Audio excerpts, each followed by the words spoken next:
जय स्वामीनारायण विद्यार्थी मित्रों। धोरण 8 विषय गणित। अगाउना लेक्चर में आपने गणितना अनुक्रम मणिका विषय एटले के दरेक प्रकरणों विषय टूंक में माहिती मेळवी। आजथी आपने प्रकरण 1 ની શરૂઆત કરીએ છીએ, સમય સંખ્યાઓ। એ પહેલાં દરેક વિદ્યાર્થી મિત્રોને ખાસ સૂચના કે એક નોટ બનાવી લેવી, જેમાં પ્રકરણના વિશે જે પણ કંઈ વિડીયો દ્વારા સમજ આપવામાં આવે એ તમારે નોટમાં લખવાનું રહેશે। તો ચાલો શરૂ કરીએ પ્રકરણ 1, સમય સંખ્યાઓ। વિદ્યાર્થી મિત્રો, તમે અત્યાર સુધી ઘણી બધી સંખ્યાઓ જોઈ હશે, જેમ કે 1, 2, 3, 4, 0, -1, -2, -3, -4, એના સિવાય અંશ અને છેદવાળી સંખ્યાઓ। તો આ બધી સંખ્યાઓ અમુક ચોક્કસ સંખ્યામાં વિભાજન થયેલી છે, એના વિશે આપણે સમજ મેળવીએ। એમાંની પહેલી સંખ્યા છે પ્રાકૃતિક સંખ્યાઓ। તો પ્રાકૃતિક સંખ્યાને સંકેતમાં કેપિટલ એન વડે દર્શાવાય છે। પ્રાકૃતિક સંખ્યાને સંકેતમાં શેના વડે દર્શાવાય? કેપિટલ એન વડે। અને પ્રાકૃતિક સંખ્યાની શરૂઆત 1 થી થાય છે, એટલે 1, 2, 3, 4 ડોટ ડોટ ડોટ એ પ્રાકૃતિક સંખ્યાઓ છે। એટલે કે 1 પછી 2, 3, 4, 5, 6, 7 ડોટ ડોટ ડોટ એટલે એના પછી અનંત સુધીની સંખ્યાઓ, એ બધી સંખ્યાઓને પ્રાકૃતિક સંખ્યાઓ કહેવાય છે। એટલે એવું લખ્યું છે કે પ્રાકૃતિક સંખ્યાઓ અનંત છે। અનંત એટલે કે એનો કોઈ પણ છેડો નથી, એ ક્યાં સુધી જશે આપને ખબર નથી, અનંત સુધી વિસ્તરેલી છે। તો આના ઉપરથી તમે એ પણ નક્કી કરી શકો કે સૌથી નાની પ્રાકૃતિક સંખ્યા 1 હશે, કારણ કે પ્રાકૃતિક સંખ્યાની શરૂઆત 1 થી થાય છે। અને સૌથી મોટી પ્રાકૃતિક સંખ્યા પૂછે તો એનું અસ્તિત્વ નથી, કારણ કે પ્રાકૃતિક સંખ્યાઓ ક્યાં પૂરી થશે એ આપણે નક્કી કરી શકતા નથી, કારણ કે પ્રાકૃતિક સંખ્યા અનંત સુધી વિસ્તરેલી છે। વિદ્યાર્થી મિત્રો, હવે બીજી સંખ્યા છે પૂર્ણ સંખ્યા। પૂર્ણ સંખ્યાને સંકેતમાં કેપિટલ W વડે દર્શાવાય છે। જે રીતે આગળ પ્રાકૃતિક સંખ્યાને સંકેતમાં કેપિટલ એન વડે દર્શાવાય છે, તે જ રીતે પૂર્ણ સંખ્યાને દર્શાવવા માટેનો સંકેત કેપિટલ W છે। પૂર્ણ સંખ્યાની શરૂઆત 0 થી થાય છે, એટલે કે 0, 1, 2, 3 ડોટ ડોટ ડોટ એ બધી પૂર્ણ સંખ્યાઓ છે। આગળ આપણે જે પ્રાકૃતિક સંખ્યાઓ જોઈ એમાં શરૂઆત 1 થી થતી હતી, એટલે કે કોઈક સંખ્યા જો 1 થી શરૂઆત થતી હોય, 1, 2, 3, 4, તો એ પ્રાકૃતિક સંખ્યા હશે। પરંતુ 0, 1, 2, 3, 4 થી શરૂઆત થાય તો એ પૂર્ણ સંખ્યા છે। એટલે પૂર્ણ સંખ્યા અને પ્રાકૃતિક સંખ્યામાં ડિફરન્સ આ જ છે કે પ્રાકૃતિક સંખ્યાની શરૂઆત 1 થી થાય છે, જ્યારે પૂર્ણ સંખ્યાની શરૂઆત 0 થી થાય છે। જો તમને એમ પૂછે કે સૌથી નાની પૂર્ણ સંખ્યા કઈ, તો સૌથી નાની પૂર્ણ સંખ્યા 0 કહેવાય, કારણ કે એની શરૂઆત 0 થી થાય છે। અને એમ પૂછે કે સૌથી મોટી પૂર્ણ સંખ્યા કઈ, તો સૌથી મોટી પૂર્ણ સંખ્યાનું અસ્તિત્વ નથી, કારણ કે એ અનંત સુધી વિસ્તરેલી છે।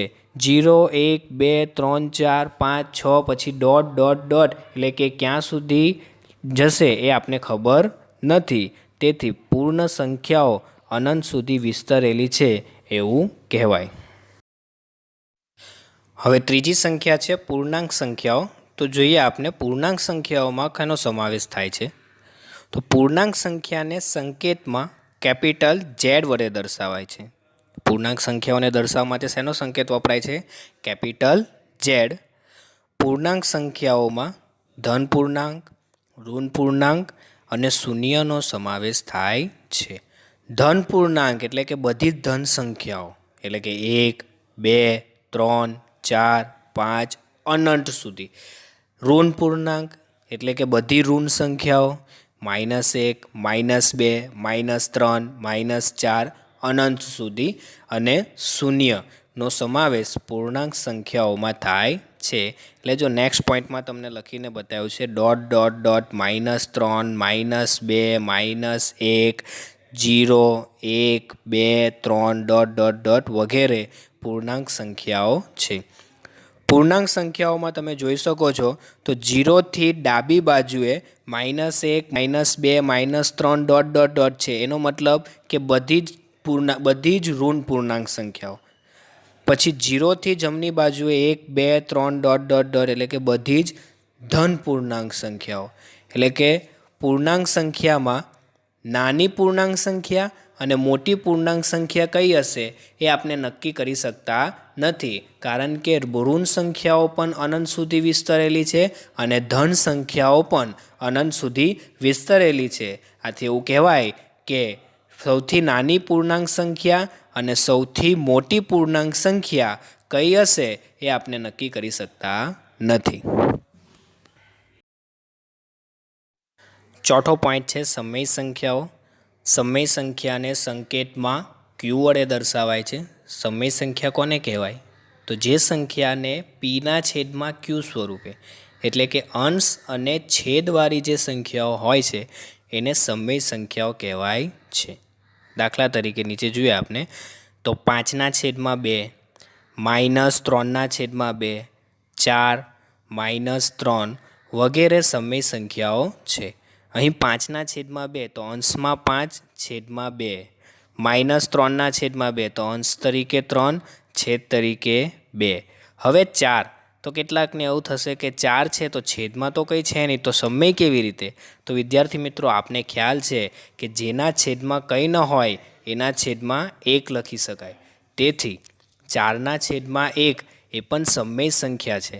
એ જ રીતે -3 તો -3ના છેદમાં કંઈ નથી એટલે એના છેદમાં 1 લખાય, જેથી તે પણ પીના છેદમાં ક્યુ સ્વરૂપે એટલે કે અંશ અને છેદવાળી સમય સંખ્યા કહેવાય. તો સમય સંખ્યાઓ કેવી રીતે ઓળખી શકીએ? તો જે સંખ્યાને પીના છેદમાં ક્યુ સ્વરૂપે દર્શાવી શકાય તે દરેક સંખ્યાઓ સમય સંખ્યા છે.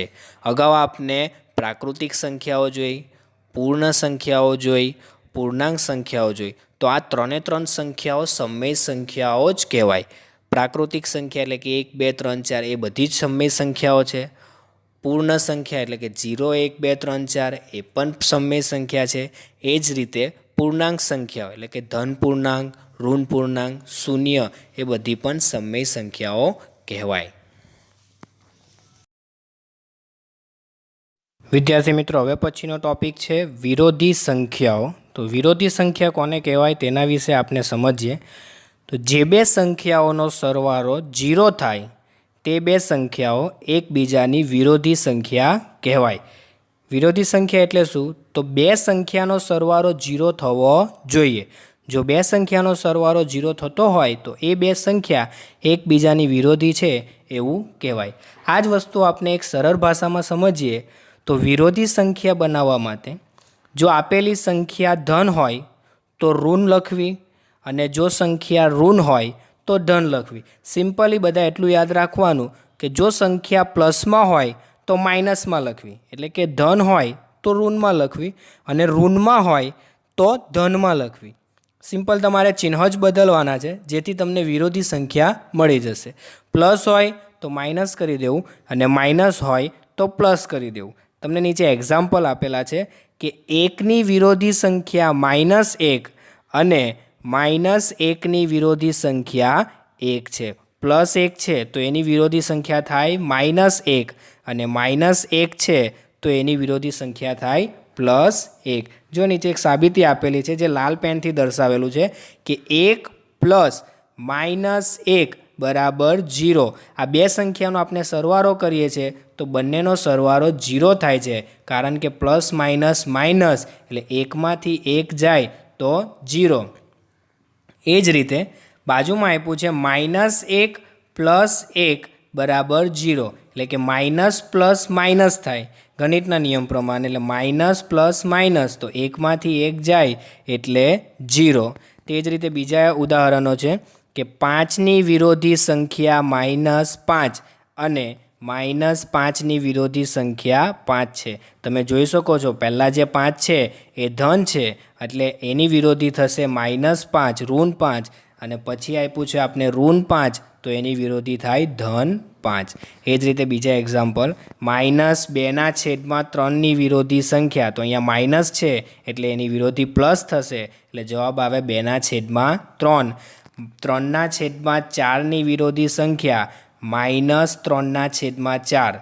બીજું આ ખાસ નોંધ યાદ રાખજો કે 0ની વિરોધી સંખ્યા 0 જ છે. 0 એમાં કોઈ પ્લસ માઇનસનું ચિહ્ન હોતું નથી એટલે 0ની વિરોધી સંખ્યા 0 જ થાય. નેક્સ્ટ પોઈન્ટ છે વ્યસ્ત સંખ્યા. વ્યસ્ત સંખ્યા કોને કહેવાય? તો જે બે સંખ્યાઓનો ગુણાકાર 1 થાય તો તે બે સંખ્યાઓ એકબીજાની વ્યસ્ત સંખ્યા કહેવાય.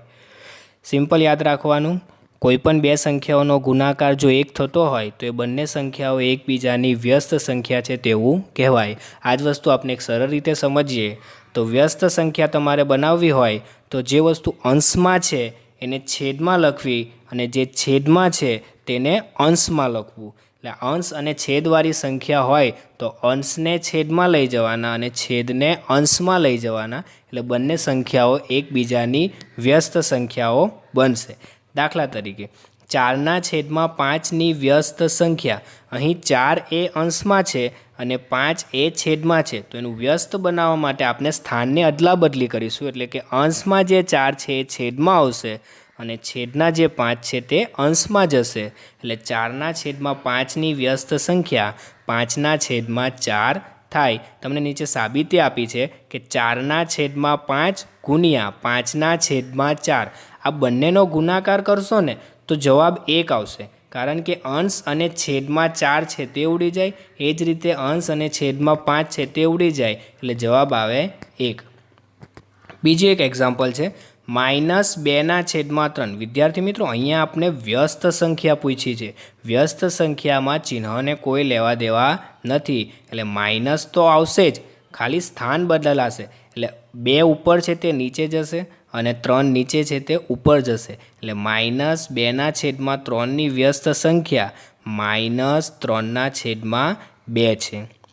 આગળ 1/2ની વ્યસ્ત. હવે અંશમાં 1 છે, છેદમાં 2 એટલે વ્યસ્ત કરીએ તો સ્થાન બદલવા પડે એટલે ઉપરથી 1 નીચે અને નીચે જે 2 છે એ ઉપર જશે. એટલે 1/2ની વ્યસ્ત સંખ્યા 2/1. હવે 2/1 કોઈપણ સંખ્યાના છેદમાં 1 હોય ને તો 1 લખો નહીં લખો બંને ચાલે. એટલે 2/1ને આપણે 2 પણ લખી શકીએ. તો 1/2ની વ્યસ્ત સંખ્યા 2 છે એવું પણ કહેવાય. આગળ 4ની વ્યસ્ત સંખ્યા 1/4 છે. જો હવે આ સમજવા જેવું છે. 4ની વ્યસ્ત સંખ્યા, હવે અડધાને એવું થાય કે 4 પાસે છેદમાં તો કંઈ આપ્યું જ નથી, પરંતુ જે સંખ્યાના છેદમાં કંઈ નથી એના છેદમાં 1 છે એવી ધારણા કરવાની. એટલે 4/1 તો એનું વ્યસ્ત થઈ જાય 1/4. તો વિદ્યાર્થી મિત્રો, તમને વ્યસ્ત સંખ્યા શું છે તે ખ્યાલ આવી ગયો હશે. આપણે બે સંખ્યાઓ ખાસ ધ્યાન રાખવાની, વિરોધી અને વ્યસ્ત. વિરોધીમાં ચિહ્ન જ બદલાય અને વ્યસ્તમાં સ્થાન બદલાય. વિરોધી સંખ્યા હોય તો પ્લસનું માઇનસ, માઇનસનું પ્લસ, અને વ્યસ્ત સંખ્યામાં અંશ છેદમાં અને છેદ અંશમાં. સ્વાધ્યાયમાં આના ઉપરથી દાખલાઓ હશે જે આપણે આના પછીના પિરિયડમાં જોઈશું. મિત્રો, નોંધ છે તે તમારે યાદ રાખવાની છે કે 0 એ પોતાની વિરોધી સંખ્યા છે. અગાઉ આપણે જોઈ ગયા કે 0માં કોઈ પણ ચિહ્ન હોતું નથી, એટલે 0માં પ્લસ કે માઇનસ ચિહ્ન હોતું નથી, માટે 0ની વિરોધી સંખ્યા 0 જ થાય. ત્યારબાદ 0ની વ્યસ્ત સંખ્યાનું અસ્તિત્વ નથી, એટલે કે 0ની આપણે વ્યસ્ત સંખ્યા કરી શકતા નથી. 0ની જો વ્યસ્ત સંખ્યા કરો ને તો 1/0 એવું લખવું પડે અને 1/0 એ શક્ય નથી, માટે 0ની વ્યસ્ત સંખ્યાનું અસ્તિત્વ નથી. નેક્સ્ટ, 1 અને -1 એ પોતે જ પોતાના વ્યસ્ત છે. 1 - 1 એ પોતે જ પોતાના વ્યસ્ત છે એટલે 1નો વ્યસ્ત 1, -1નો વ્યસ્ત -1. 1નો વ્યસ્ત 1 એટલે 1/1 લખીએ અને એને ઉલટાવીએ તો પણ 1/1 જ થશે. એટલે 1નો વ્યસ્ત 1 જ થાય અને -1નો વ્યસ્ત -1 જ થાય. તો વિદ્યાર્થી મિત્રો, આ વિડીયો દ્વારા તમને પ્રકરણ 1 સમય સંખ્યાઓમાં જે મહત્ત્વની થિયરી છે એના વિશે ખ્યાલ આવી ગયો હશે. બધાને ખાસ સૂચના કે આ દરેક વસ્તુ તમારે નોટમાં લખી દેવી અને રિફર કરી લેવું, મોઢે કરી લેવું. હવે પછીના વિડીયોમાં આપણે સ્વાધ્યાય 1.1ની શરૂઆત કરશું.